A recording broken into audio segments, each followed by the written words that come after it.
فلا مضل له ومن يضلل فلا هادي له واشهد ان لا اله الا الله وحده لا شريك له واشهد ان محمدا عبده ورسوله اما بعد فاعوذ بالله من الشيطان الرجيم بسم الله الرحمن الرحيم واتل عليهم نبأ ابني آدم بالحق إذ قربا قربانا فتقبل من أحدهما ولم يتقبل من الآخر قال لأقتلنك قال إنما يتقبل الله من المتقين. آیات گذشته الله متعال حالات بنی اسرائیل ذکر کرده بود که دعوت به سوی جهاد داده می شد، لیکن او مردم آماده برای جهاد نبودند. ترک جهاد سبب پریشانیشان شد که در دشت و بیابان 40 سال باقی ماندند و به کدام مقصدی که و اراده داشتن نائل نشدند، تا اینکه نسل سابق از بین رفت و نسل جدید بالا شد. بعد از او جهاد پذیرفتن و رفتن جاهایی که از دست داده بود پس فتح کردن و الله متعال مو عظمت و عزت پس نصیبشان کرد. در داستان بنی اسرائیل بر ما واضح شد که هر امری که سبب عزت انسان است توسط جهاد به دست میاد، توسط تظاهرات به دست نمیاد. پذیرفتن قوانین دموکراسی مسلمانان را در مقصدشان رساندن نمیتونه. یادتان باشه اگرچه این را بعضی مردم ها زمزمه میکنه که ما دموکراسی اسلامی را در پیش میبریم و اینی قوانین قطعشان همگام میشیم، لیکن این راه حل نیست. قرآن کریم برای حصول فتح و کامیابی و برای عزت حاصل کردن راه جهاد انتخاب کرده. چرا؟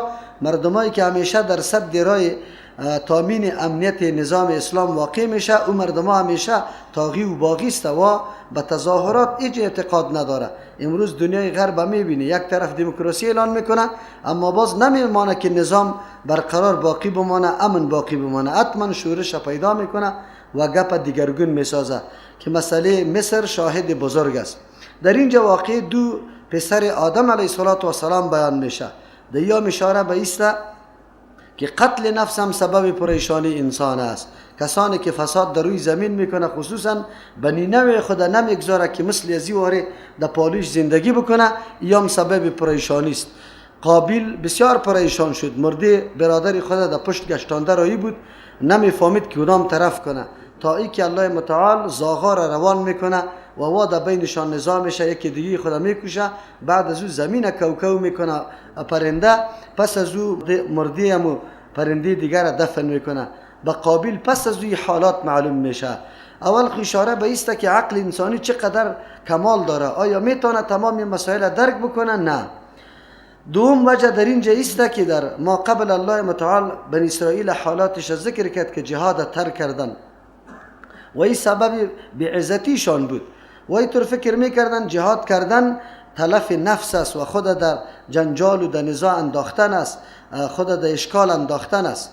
عقل انسانی درک حقیقت جهاد نمیتونه، مثل که قابیل درک حقیقت قتل نفس نتانست. معلوم شد که عقل انسانی در برابر حوادث آنقدر معلومات کافی ندارد، درک حقیقت نمیتونه.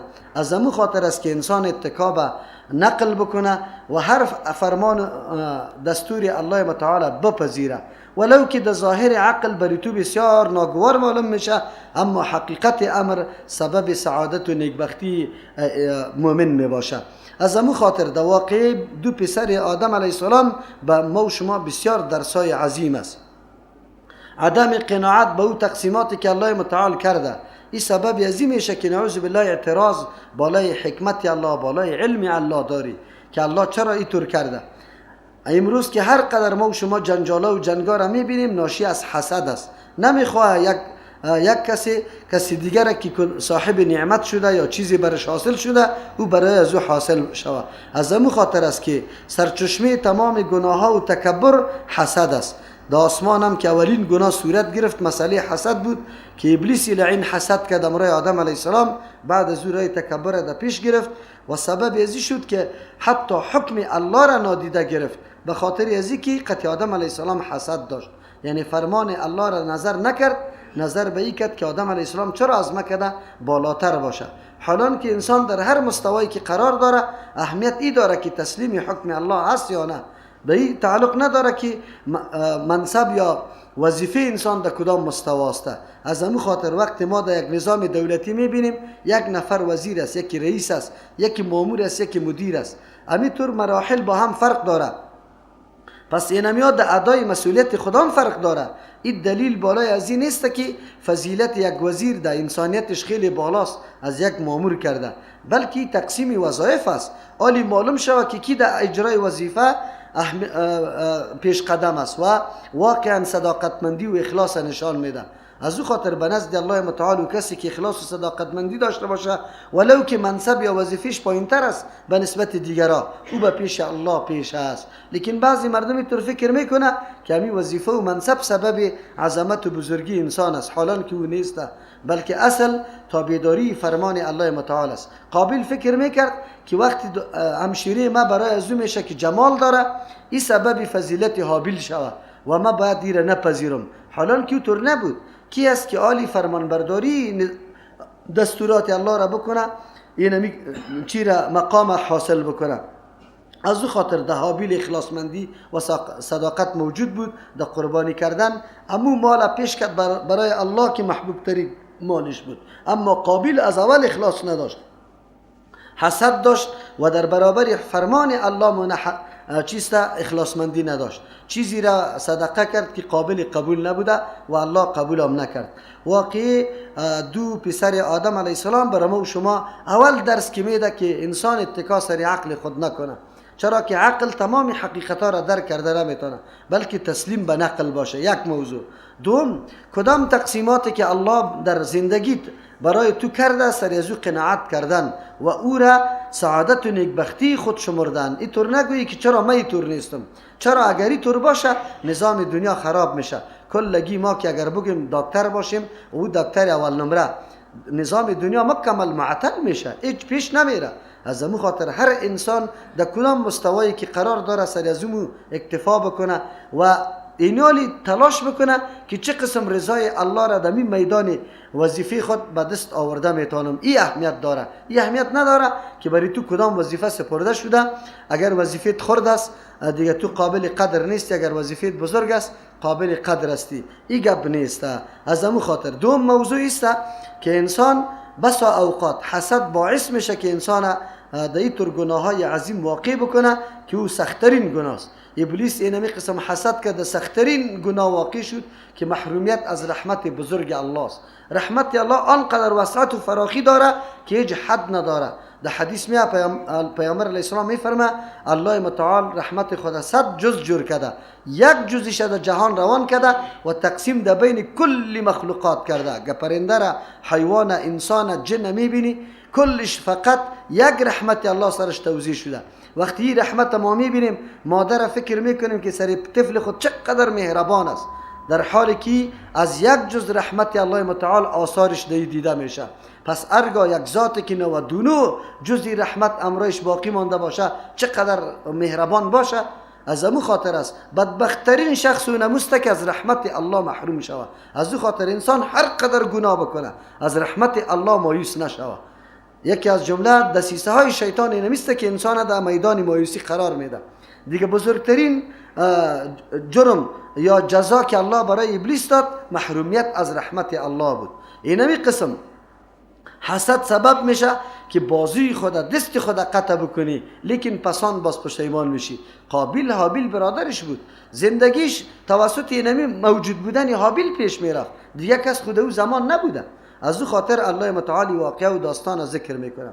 ذکر کردن داستانا در قرآن کریم اصل مقصد نیست، بلکه نکات مهم و تربیتی از او برای بندگان الله اهمیت داره. اول موضوعی که در اینجا الله برای ما نشاندهی میکنه بیان حکایت واقعه به طریق درستش است، یعنی بدون کم و کاست. آن چیزی که واقعیت داره او اهمیت داره.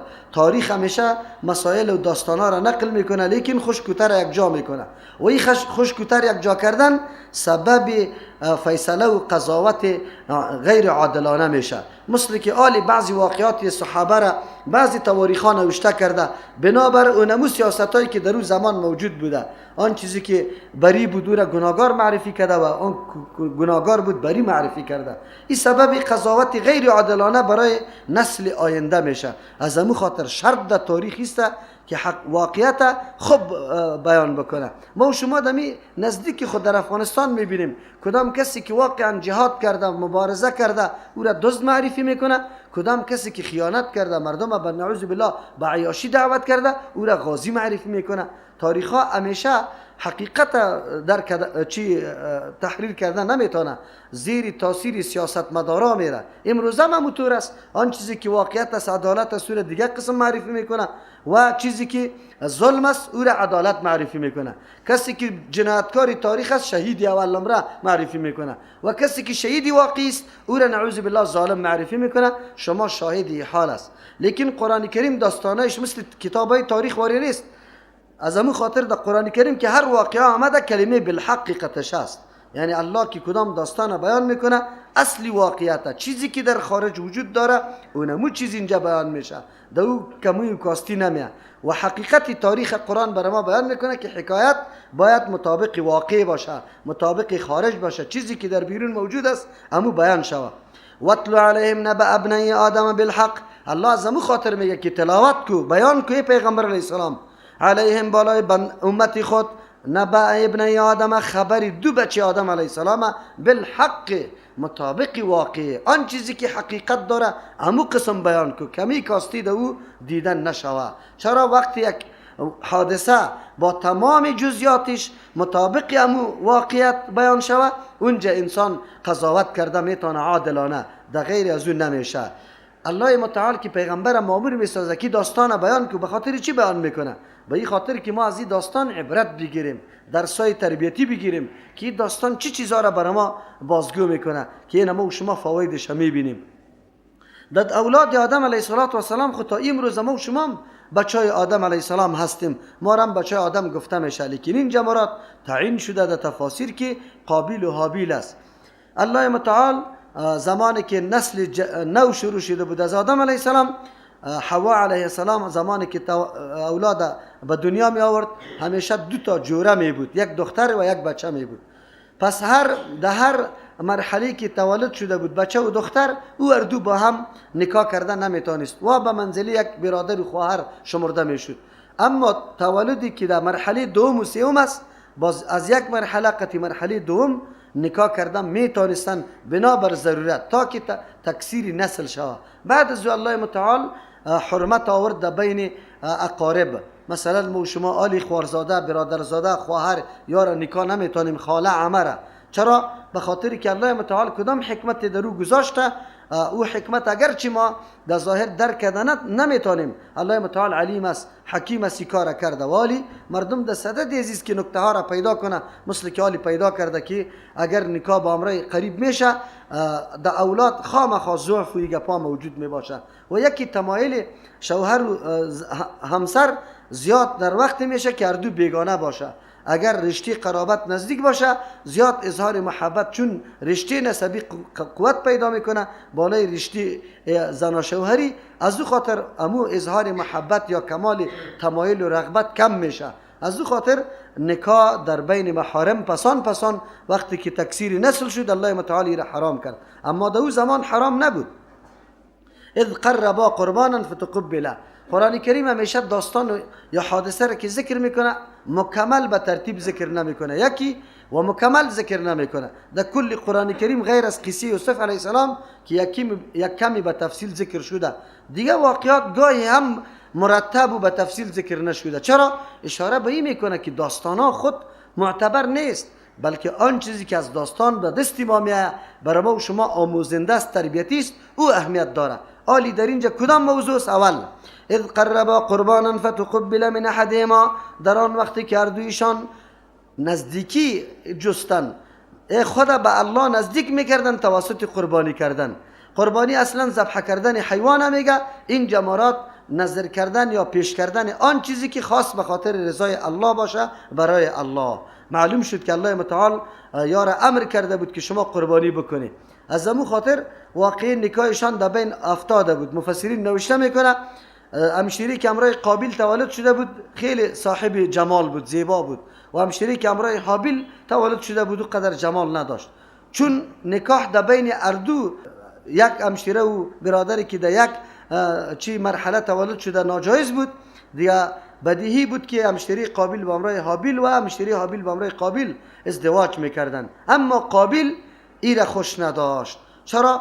یعنی اینجا به حکم الله تسلیم نمیشد، آن چیزی که خواهش نفسش بود او را میگفت باید حاکم شود. از امو خاطر نزاع پیدا شد. حالی لایق خوی بود که قابیل در اول مرحله تسلیم حکم الله میشد. آدم علیه السلام پدرشان برش اینمی قانون بیان کرده بود، به او قانون تسلیم میشد، اما این مردکه تسلیم نشد. بازم الله متعال به این خاطر که قناعت بکنه، از امو خاطر الله بندگان خود بس اوقات در اول مرحله عذاب نمیده، تکلیف نمیده، یک کمی میدان و موقع را به بنده خود میده که تو باش این بنده ما دیگه موقع بدم، آیا به هوش میاد یا نمیاد. لیکن بس اوقات انسان اسیر خواهشات نفس خود می باشه، حقیقتا را بالکل درک کرده نمیتونه، چشمش کور می باشه. اگر امروز گناه ها را انسان فکر بکنه، چه قسم یک انسان نفس خود برای آتش جهنم پیش بکنه و اینطور گناه را بکنه که هیچ لذت نداشته باشه. موسیقی شنیدن، در مجلس های رقص رفتن هیچ چیزی نیسته، اما شیطان تلبیس میکنه و مزین میکنه امو جا رفتن پس آن بخیزی هیچ چیز نیسته.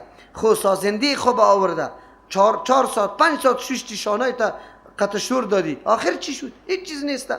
انسان فکر نمیکنه حقیقتا را. الله متعال برای بندی خود موقع میده که تو باش یک کمی بیدار شو. به می قابل هم میدان داده و به این خاطر که قناعت بکنه مسئله قربانی را پیش کرده. آدم علیه السلام بر دو بچه خود میگه قربانی بکنی، که گپی کدامتان درست میبره، از هر کس قربانیش قبول میشه و نه درست میبره. در اون زمان قربانی کردن اینطور بود که هر چیز به نام الله میکردی بعد یک تپه ببری، بعد از طرف آسمان آتش پایان میشد. وقتی آتش پایان میشد امو قربانی را ختم میکرد. این دلیل یا نشانه قبول شدن قربانی و عمل میبود. تا زمان موسی علیه السلام هم اینمی قسم حالت روان بود. غنیمتایی که در جهاد گرفته میشد اگر جهاد مقبول میبود امو آتش از طرف آسمان می آمد و امو چی را می سوختاند، امو غنیمت ها را. این دلیل بود بالای از اینکه جهادی مردم قبول شده به نزد الله متعال. اگر آتش نمی آمد معلوم شد که جهاد چیزی خلل وجود داره. از او خاطر در اصلاح از او می پرداختن. تنها در شریعت پیغمبر علیه السلام غنیمت ها حلال شد، این رویه از بین رفته. یا هر دو را گفت که شما قربانی بکنی. حابیل آدمی مخلص بود، چیزی مالدار بود، رمه داشت، خوب گوسفند، خوب چاقو، اموی که خیلی قطعش محبت داشت، سردم رمیش موجود بود، امو را ذبح کرد. اما قابیل صاحب دیقان بود، غله و دانه داشت. امو غله و دانه که ما تیبیزی میگیم که چی کنه، قطعی چی میگه، غلبیل کنه و بعد از امو سنگکام قطعش موجود باشه و سیادانام قطعش، اونو قسم چیزه در راه الله قربان کرد. چرا؟ حقیقت ای بود که در قابیل از اول اخلاص و صداقت موجود نبود. از او خاطر کسی که از اول اخلاص و صداقت نداشته باشه آثار صداقت در عملش هم دیده نمیشه. قدرت الله متعال این گپ بالکل واضح است. دیگه برالاگه بود که حابیل چیزی را قربانی کرده بود که قابل قبول بود. الله متعال قربانی از او قبول شد، آتش آمد از او را بالا کرد. این آتش حسد قابل دیگه هم بالا رفت. حالی به هوش می آمد، امی قدر می گفت که خو خلقت یا پیدایش در اختیار الله قرار داره. چون قانون امی طور آمده که در یک شکم کدام اولاد تولد شده نکاح نمیتونه، حتما باید با مرحله دیگه نکاح بکنه. من دیگه مطابق قانون الله تسلیم شوم. باز امی زیبایی و نه زیبایی کاری الله متعال است.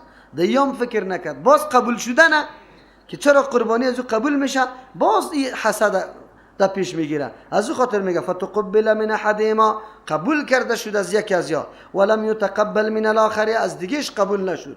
قال لاقتلنک، از کسی که قبول نشده بود قابیل در برادر خود میگه قتل میکنم تا. عجیب است. حالی قربانی از او قبول شده تو را نمیمانم، قتل میکنم. چرا؟ قربانی تو قبول شده. در دنیا که هر قدر نزاع و کشمکش وجود داره اینمی موضوع است. اصلی موضوع اینمی است. دنیای کفر که امروز چیسته سری خود بلند کرده، نمیگذاره امن در ممالک اسلامی، نمیگذاره تحکیم قوانین اسلام در این ممالک اسلامی، نمیگذاره. چرا؟ میگه چرا شما پاک هستی، آرام هستی، به امن هستی. در شما مریضی دیده نمیشه، مرض ایدز در شما وجود نداره، امنیت در بین شما وجود داره. چرا ما شما را نمیگذاریم همین قسم؟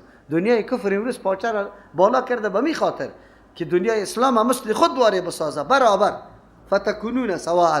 پیش ما شما تیر کردیم، این نمی هدفشان است.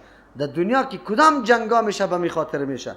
ما شما گاهی ای را به نام رقابت یا همچشمی یاد میکنیم، اما این دو قسم است. یکی رقابت در میدان کسب است که پیش تیر کردیم.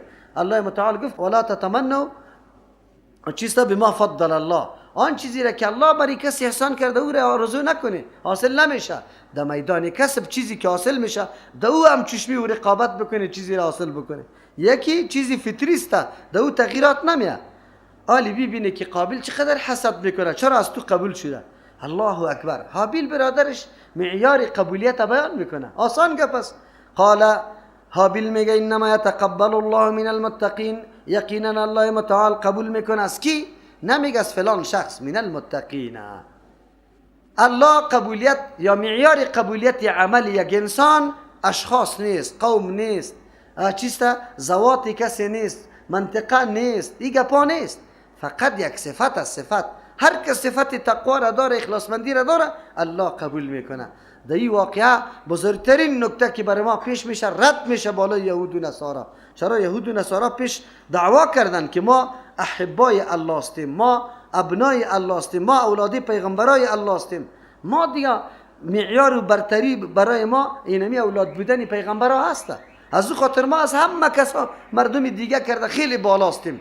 اینجا جواب داده شد که نه نه نه، معتبر عمل خود انسان است. چرا؟ به خاطری که اگر اخلاصمندی نداشته باشی قبول نمیشه. یا اولاد پیغمبر است، آدم علیه السلام است، چطور از یکیش قبول میشه از دیگیش نه؟ اگر نسب بودن معیار برای قبولیت و برتری می بود، هر دویش اولاد آدم علیه السلام است، بعد از هر دو قبول میشد. اما نه، معیار برای قبولیت و برتری اخلاصمندی و تقوا است. هر کس که تقوا داره الله از او قبول میکنه. اینجا مراد از تقوا چیسته؟ که انما یتقبل الله من المتقین. کسی که حراس از الله داره، فرامینش میپذیره بیچون و چرا و مطابق دستوراتش عمل میکنه، اینی متقین است. کسی که کرمپالی کرده رویسته، عقل خود قطع احکام الله میجنگانه، اون مردم متقی نیست. از او خاطر قبول نمیشه. چقدر درس عظیم شد. معلوم شد که ما کدام عمل انجام میدیم، آیا تقوا داریم یا نداریم. ترس الله در وجود ما هست، مطابق دستور الله همون حکم انجام دادیم یا انجام ندادیم. پس خود به خود معلوم میشه. اگر یک انسان معلوم میکنه که ما دعایم قبول شده یا نه، نمازم قبول شده یا نه، روزیم قبول شده یا نه، از تو سوال میشه. خودت از نفس خود سوال کو که نمی عملت نشأت از تقوا کرده، یا یعنی ترس الله به خاطر رضای الله، یعنی که نکات دیگر را در نظر گرفتی کار انجام دادی. حج میکنی لیکن مقصد دیست که مردم تو را حاجی صاحب بگوید دیگه، برای خودت معلوم است که حجت مقبول است یا نیست. بس معیار معلوم شد که آن چیزی که سبب نزدیکت به الله میشه تقواست. و تقوا اونمو امری است که انسان یقینا در زندگی انسان جور میکنه که هیچ حرکتش نعوذ بالله نامناسب نمی باشه، سنجیده می باشه، مطابق چوکاتی که شریعت برش مقرر کرده قدم میگذاره. اینی رو مردم متقی میگه. یعنی کسی که تقوا نداره او چی برش میگه؟ بی سر و بی سرنوشت است، سرحد نداره، هر طرف میخوره، هر طرف میدوه، هر طرف عیاش است. دموکراسی همین مفهوم داره. اسلام دین تقوا است، دموکراسی دین عدم تقوا است. جهان به اینمی خاطر پیش آمده رویست که بی بندوباری و چیسته گبی کدام بی سر و پایی را شروع بکنه. هر کس آزاد باشه هر طرف که میره. امروز میبینه یک کمکی نام دموکراسی در افغانستان آمده، زنا را ببینه به کدام شکل گردشات بازارا میکنه، چی میکنه، چی حالتا. بچه ها را ببینه، خود دختر جور میکنه. عجیب به حالت آمده. این دموکراسی اینطور قید و بند از بین میبره، مردم از طرف فساد و بیدینی سوق میده. لئن بسطت الی یدک لتقتلنی، نصیحت میکنه که چرا آتش حسد در قلب تو در گرفته، حتی تو وادار بایستی که مرا قتل بکنی. حالی حابیل توصیه میکنه، از خود مدافعت میکنی. تو نیست که بعضی مفسرین نوشته کرده که حابیل بسیار دوس بود، بی غیرت بود، بی همت بود، از خود دفاع نمیکنه. نه، این مدافعت میکنه. گفته که ما اگر تو سر معامله بکنی از خود دفاع میکنم، اما اراده قتل تو را ندارم. چرا؟ قتل تو خوب جرم بزرگ است، بنی نوعی مستی مواری. هر انسان باید نفر دیگر مثل خود فکر بکنه. من خود خوش ندارم کسی مرا قتل بکنه. خیر تو چرا قتل بکنم؟ یک درس است. هر انسان اینمی گپ میخواه. ما عزتمندی خدا میخوایم، احترام از دیگه کسان عزتمندی و احترامش بخوایم. آسان مثال است. ما وقتی بیرون میبریم نمیخوایم که کسی سری بوتم پای بمانه. امی قسم توم سری بوتی کسی پای نمان.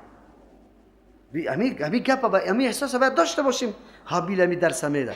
لئن بسطت الی یدک، اگر تو دراز کنی به سوی ما دست خدا، لتقتلنی که مرا قتل کنی بکشی، ما انا بباسطن، تو اراده قتل مرا داری، من ندارم. ما انا بباسطن یدی الیک، نیستم ما دراز کننده چیسته یدی دست خدا الیک به سوی تو، لیقتلک که تو را بکشم. لیکن دفاع از خود میکنم. سعد رضی الله عنه پرسان کرد از پیغمبر صلی الله علیه وسلم، گفت زمانی که مردم بیا و ما را به خانه میکشم ما چی کنم؟ پیغمبر علیه السلام برش گفت کن که خیره چیسته که خیره ابنای آدم، که خیر ابنای آدم، تو شو به مثل بهترین دو بچه آدم علیه السلام. از حدیث معلوم میشه که دو بچه آدم علیه السلام حابیل مدافعت کرد از خود. تو نکرده که دستای خدا بسته کرده و را گفته که بیا مرا قتل بکن.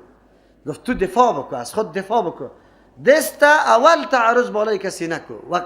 زمانی که فتنه واقع میشه تو باید خود گوشه کنی. اگر کسی سر دامت دفاع بکن، اگر نمات خود قرار بگیری. ابن عمر رضی الله عنه زمانی که جنگ بین علی و معاویه رضی الله عنه چی شد؟